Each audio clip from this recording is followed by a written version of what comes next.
And then we'll take questions after that. Cool. It's nice to, thanks Paul. It's nice to get a win at home. It's been a while, and we have to go back to 2015 when we beat Wayne at home. It's the last time we had a victory at home, and it feels good to get back on the winning track. Moorhead gave up a tremendous fight, never said die. They were in it until the end, and but I love how our guys played, persevered, found ways to score points. They were being very aggressive on defense, but I thought our defense played outstanding, constantly answering the bell when we either turned the ball over or didn't have the greatest field position. I thought our defense played exceptionally well, and the players just played outstanding. Great. Questions, please. Coach, you hit a couple big plays. Were you concerned about the consistency of the offense? Just seemed like you couldn't generate that 5 yards, 6 yards, steady drive like that. Yeah, I think there was one point in time we did a little tempo. I think that helped us a little bit. I think our deep passing game was a little off.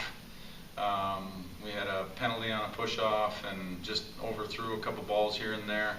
But we did enough to score, take care of the football in the second half. I think after we fumbled a couple of times, I don't think we fumbled in the second half, if I'm not mistaken, or turned the ball over. Did we have one? You had one big one there down after you recovered that pooch kick. Okay. Yeah, that's right. Who did it? Yeah, you're right. So I take that back. But we did a better job, I thought, because we put the ball on the ground 3 times. One, the official didn't call a fumble. But that's an advantageous defense. That's their 12th turnover in 4 games. So they hopefully have taught us a lot about taking care of the football and not trying to give your opponent a lot of momentum. But the defense answered the bell all day long. Nick, what were they doing to bottle up, especially the run? Because it just didn't seem like there was much room in there to run. They're an aggressive defense. They play hard, physical. They played well. A few times we would just kind of shoot ourselves in the foot and slow ourselves down. We just got to get more, executing better on our own stuff, and it'll all come together. Matt, you feel pretty good to hear the victory bell again after it's been quite a while? Yes, it's been quite a while, and it was great atmosphere. It was fun to ring the bell, and we definitely got excited at the end of the game because it's been so long since we've had one at home. It looked like, for whatever reason, there were a lot of defensive and offensive penalties in the pass game there. Was that tough to adjust to? Because it seemed like neither team really adjusted much to the interference, holding, offensive interference, those type of penalties. Well, I know they have players on our team that play physical in the air and with fades and stuff like that, and they get hands-on, they use their body and stuff, which makes it difficult. It's always, when the ball's in the air, it's always advantage for the offense. So I know for us, we got to limit some of the penalties down in the red zone, the pass interferences, but the way that they played that back shoulder fade, it's tough to defend without holding, and that's something we got to work on. Coach, this is really our first chance to have a look at Lorenzo Woodley. Yeah, I thought he did a solid job. Obviously put the ball on the ground a little bit. We got to work on ball security. That's really important, and I think it's nice to have 3 running backs that are available, and that allows Nick to play his position and focus on quarterback, which I think is really important. Matt, they went down the field fairly easily that first possession. What were the adjustments you guys made after that? Because it didn't get a lot really until the end there.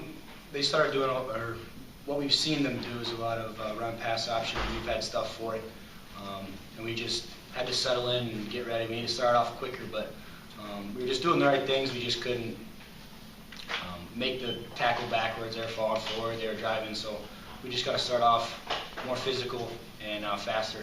Because after that, first drive, we were pretty consistent on defense. So.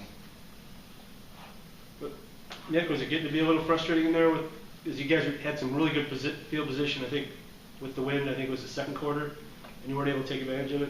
Yeah, the defense is getting us the ball in some pretty good spots, and we definitely need to capitalize on that going forward.